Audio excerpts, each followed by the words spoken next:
कर्मी एवं सहायिका मानक पई आसिला खुशी खबर।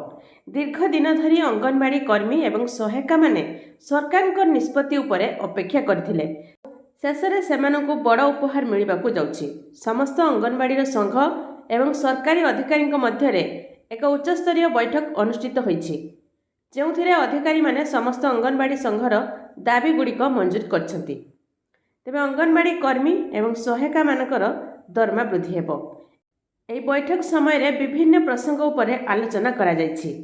कर्मी माने अधिकारी मानकु पर्यवेक्षक नियुक्ति रे शिक्षागत योग्यता विचार करबाकू एवं दशम एवं बीए उभय वर्गर काहाकू अणदेखा न करबाकू अनुरोध करा जायछि।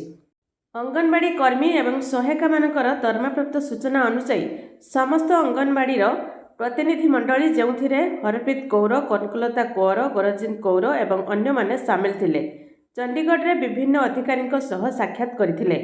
हजार हजार संख्यार अंगनवाड़ी कर्मी एवं सहायिका संघ नेतृत्व रे जिलापाल कार्यालय सम्मुखें पहुंची विशाल विक्षोभ प्रदर्शन करछन्ति। तेबे अंगनवाड़ी कर्मी कहवा कथा जे सरकार केवल प्रतिश्रुति देई भुआ बुलाउछन्ति। सरकार एथर दाबी न शुणिबा पर्यंत आंदोलन हटिबे नाही बोली संघ पक्षरु चेतावनी दिया जायथिला।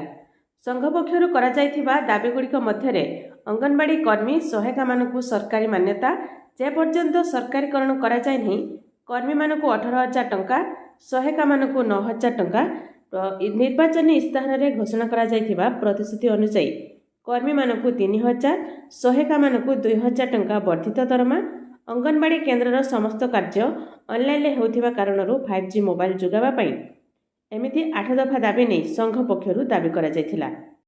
तो ये आंदोलन पर एक प्रतिनिधि मंडली मुख्यमंत्री अभियोग शुणाणी प्रकोष्ठ रे मुख्यमंत्री को भेटी दाबी जणाइछन्ति।